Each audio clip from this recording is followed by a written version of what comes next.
Sementara itu dalam kunjungannya ke Ibu Kota Nusantara hari ini, Presiden Joko Widodo turut didampingi oleh mantan Gubernur Jawa Barat Ridwan Kamil. Jokowi menyebut kehadiran Kang Emil untuk memberikan masukan terkait arsitektur bangunan di IKN. Ridwan Kamil nampak semobil dengan Presiden Jokowi dan terlihat mendampingi Presiden di sejumlah agenda.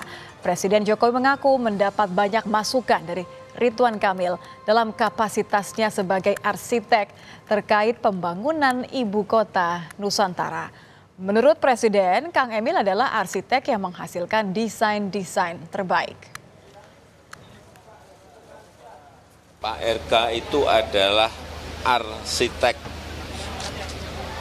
ternama yang memiliki desain-desain yang baik, yang kita tahu desainnya misalnya kayak masjid di Jawa Barat, masjid yang saya tahu di Padang, dan bangunan-bangunan monumental lainnya. Saya kira kami hanya ingin mengajak untuk mengkoreksi kalau ada hal yang kurang baik terutama yang berkaitan dengan arsitektur di Ibu Kota Nusantara itu. Sebelumnya, bakal Capres Ganjar Pranowo mengaku ingin menarik sejumlah tokoh dalam struktur TPN Ganjar Mahfud. Di antaranya ada nama Gubernur Jawa Timur Khofifah Indar Parawansa dan mantan Gubernur Jawa Barat Ridwan Kamil. Meski ada beberapa hal yang harus dibicarakan dengan dua tokoh tersebut, Ganjar meyakini keduanya cocok jika bergabung dengan dirinya dan Mahfud.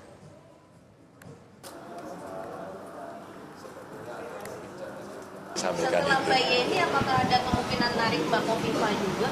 Iya sih. Singkat banget ya. Udah ada komunikasi belum, Mas? Udah ada komunikasi mungkin? Saya komunikasi terus menerus setiap saya ke Jawa Timur. Teman-teman dari Jawa Timur nih. Mbak Khofifah saya di sini.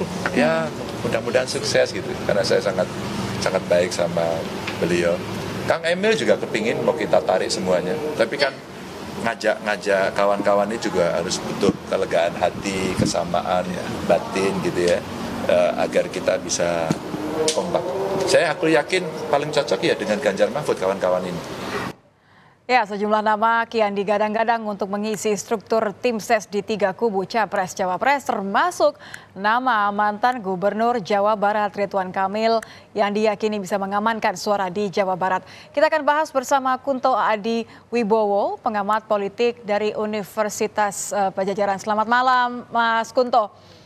Selamat malam, Mbak Nitya.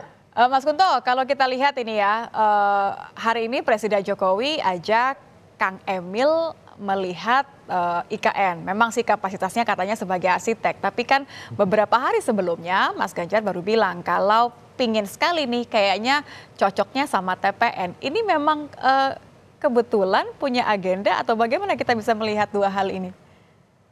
Ya, kalau mengkoreksi desain sebagai arsitek kan tinggal dikirim blueprintnya aja kan, Mbak. Sebenarnya nggak perlu ngajak sampai IKN gitu kan. Nggak perlu ngajak sampai IKN ya? Iya. Nah, kecuali teknik sipil yang mungkin harus menguji kekuatan konstruksi. Tapi kan sebagai arsitek kan tinggal lihat aja desainnya selesai. Kalaupun mempercantik juga bisa lihat dari desain. Jadi kalau menurut saya tentu sangat sangat sah ketika publik itu kemudian menilai bahwa ada agenda lain nih di balik Pak Jokowi mengajak Pak RK gitu kan. Ini Pak Jokowi ini kan terkenal dengan bisa membujuk orang gitu, Mbak. Ya kan.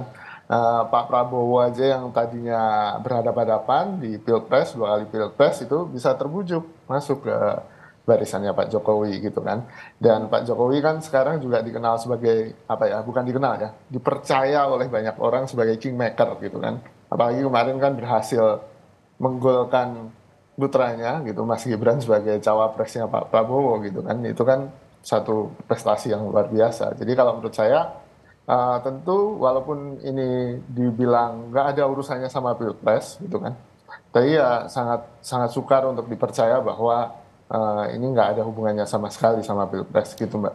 Iya, jadi justru malah kemungkinan besar ada obrolan, kan kalau Pak Jokowi bilang Kang Emil ini pintar mendesain, desain-desain terbaik gitu. Jangan-jangan memang ada desain-desain lain juga nih kalau ngomongin soal strategi. Anda melihat ini sebagai bentuk pernyataan terbuka begitu setelah Pak Ganjar secara terang-terangan menyebut bahwa kami ingin Khofifah, kami ingin Ridwan Kamil untuk bergabung dengan TPN? Ya. Menurut saya ya Pak Jokowi ingin menyampaikan pesan nggak usah terlalu berharap Ridwan Kamil ke sana gitu. Karena menurut saya ada beberapa alasan sih Mbak. Yang pertama kan Ridwan Kamil juga pasti kecewa. Kemarin kan ngebut banget jadi cawapresnya Mas Ganjar kan. Tapi kemudian yang terpilih justru Pak Mahfud. Kekecewaan ini tentu akan jadi satu tembok untuk kemudian bisa mengajak Pak Ridwan Kamil bergabung ke TPN Pak Ganjar Mahfud gitu. Yang pertama, yang kedua sekarang statusnya Pak Ridwan Kamil itu kan wakil ketua umum Golkar, yang partai itu ada di koalisi Indonesia Maju, koalisinya Pak Prabowo Gibran. Tentu akan sangat susah gitu kan, apalagi ini kan terhitung rumah barunya Ridwan Kamil, jangan sampai Ridwan Kamil baru menempati rumah barunya beberapa bulan udah keusir lagi kan, nggak lucu gitu. Dan yang ketiga ya itu tadi pengaruh dari Pak Jokowi gitu, tentu akan sangat menentukan. Saya nggak tahu apakah ada ya tadi mungkin Pak Ridwan Kamil percaya Pak Jokowi bisa mendorong karir politiknya nanti ke depannya, sehingga ya tentu sangat susah untuk ditolak itu Mbak.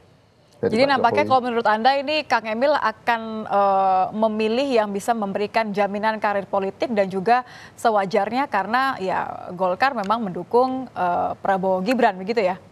Betul Mbak. Jadi tidak mengejutkan kalau besok nama Kang Emil itu ada di tim pemenangannya Pak Prabowo Gibran gitu. Oke, selain Jawa Timur kan Jawa Barat memang diperhitungkan ya bagi para pasangan calon. Anda melihat inikah yang dilakukan oleh Ganjar, inikah yang dilakukan oleh masing-masing tim ses dari pasangan calon untuk meraup suara sebanyak-banyaknya di Jawa Barat? Iya Mbak, jadi Jawa Barat itu jumlah pemilihnya terbanyak se-Indonesia, itu nomor satu. Tentu sangat menggiurkan untuk bisa mendapatkan suara yang besar dari Jawa Barat. Lalu kemudian sejarahnya di 3 pileg terakhir itu nggak ada partai yang 2 kali menang di Jawa Barat, selalu berganti gitu kan. Jadi ini bisa dilihat Jawa Barat memang battleground gitu kan. Siapa yang bisa menguasai Jawa Barat mungkin akan mendapatkan keuntungan banyak di elektabilitas gitu. Kalau sepenting itu, maaf saya potong Mas Kunto, kalau sepenting itu artinya sosok Kang Emil ini akan signifikan untuk mengamankan lumbung suara masing-masing paslon di Jawa Barat? Iya, kan ini seakan-akan mereka yang pernah menang di pertarungan politik di provinsi itu juga akan membawa suaranya ke pasangan calon yang dia dukung, kan gitu Mbak. Asumsinya begitu. Tapi kan belum tentu gitu. Keuntungan dari Pak Ridwan Kamil selain Jawa Barat menurut saya, karena Pak Ridwan Kamil ini yang paling canggih, paling savvy gitu kan, memanfaatkan media sosial sebagai politisi, sehingga anak-anak muda yang sekarang juga adalah pemilih terbesar di Indonesia itu juga sangat itulah yang diincar ya. Baik. Betul. Terima kasih Mas Kunto sudah bergabung bersama kami di Kompas Malam. Kunto Adi Wibowo, pengamat politik Unpad. Selamat malam Mas Kunto.